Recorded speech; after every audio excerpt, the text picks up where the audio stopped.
Okay, let's take a look at slopes of parallel and perpendicular lines, and specifically, how can you tell from an equation that lines are parallel or perpendicular? Well, first of all, let's kind of go and talk about some things. Let's talk about first parallel lines. Now, we know that parallel lines are lines that go on forever. Well, by definition, if these are lines that go on forever, as we see up here, the slopes are exactly the same. They need to be the same because they'd have to have the same rise or run, or they'd be running into each other. Now, conversely, we know that perpendicular lines do run into each other, and we say that they have negative reciprocals of each other, and it's because they have a unique relationship. We know that these perpendicular lines meet at 90-degree angles. Well, let me kind of twist this around here a little bit, kind of give it a little bit more action here. And what we see is that we can see that one could be considered a negative slope and the other could be considered a positive slope. And that's where we're getting the word negative, or we might think of opposite sign. So the slopes of the lines are opposite signs and reciprocals of each other. So because they have to have a unique relationship, because if it was just positive and negative, we could draw something very steep like that and then flip that around, and we could see that that's not going to be 90 degrees whatsoever. So it's real important that we are able to show that relationship and show it by reciprocals. And what we mean by that is, if I said that the slope of one line was positive 3, in order to be perpendicular, the slope of the other would have to be negative because that was positive, and this one would have to be 1/3 because that's the reciprocal of 3. So let's take a look at some problems and figure out if things are perpendicular and things like that. So here, I want to know if these lines are parallel. Well, the best way for us to tell if something's parallel is to get it in the right format. And we want to put it in function form or slope-intercept form, y equals mx plus b. Once we do that, we know that the slope is right there with the x. We can identify it and know exactly what it looks like. Here, if we say, hey, the slope is 3, that's not necessarily true. And we'll show why the slope is not 3. 3x minus y equals negative 5. Let's get it in the right format. I'm going to subtract 3x from both sides. And then I'm going to put negative y equals negative 3x minus 5. And then I'm going to divide through by negative 1. When I do this, I see that y is 3x plus 5. Now, it shows me that the slope of this line is 3. So we're doing okay so far. And then we're going to go to this other one here and check this one out. 5y minus 15x equals 10. And at first we might think that, hey, this slope must be negative 15 because it's with the x. Well, let's see what happens here. So if I add 15x to both sides, I would get 5y equals 15x plus 10. And then I divide everything by 5, and I get y equals 3x plus 2. So we can see that we don't want to always take what we see out the first equation. We must get it in the right order. And when we do, we can see, yes, these both have a slope of 3, so are these lines parallel? Yes, they are, and here's our proof that they are. Okay, let's try one more. This one's going to be all ready to go for us in one sense. So this one already has a slope of 3 because it's in the right setup. Let's take a look at this one. 4y equals negative 12x plus 16. We know that we have to divide everything by 4 because we need a single y in order to be in function form. And we get y equals negative 3x plus 4.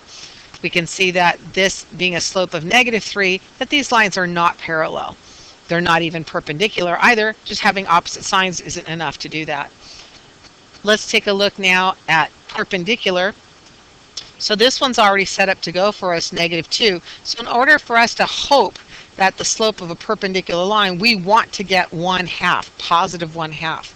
Let's see if we can do that with this equation. 2y minus x equals 2. First thing we're going to do is add an x to both sides. And then we're going to divide through by 2.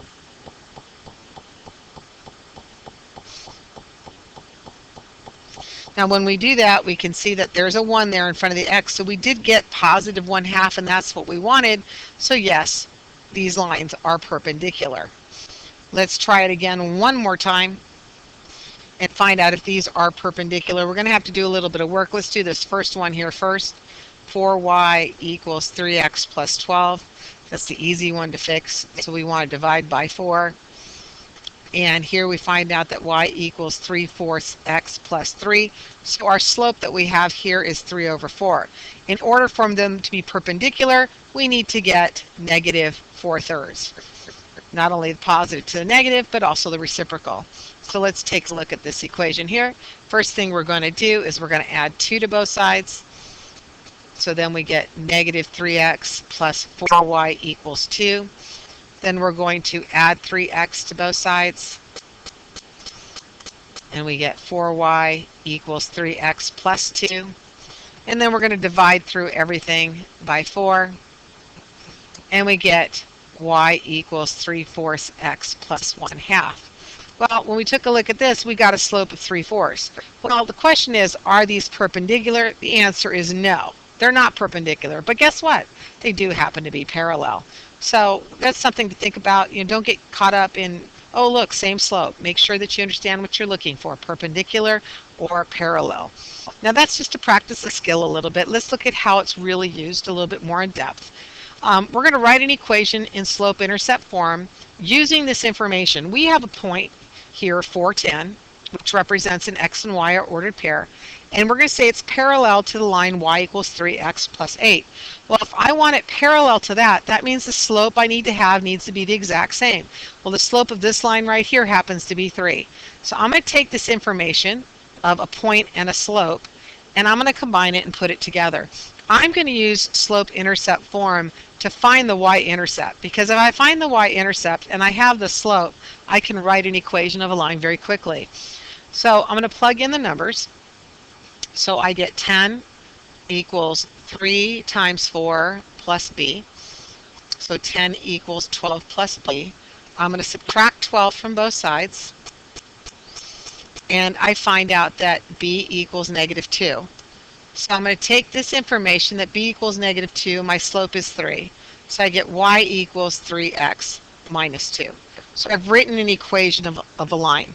We want to think whenever we see these words, write an equation, we should be thinking about the slope-intercept form because it's the easiest way.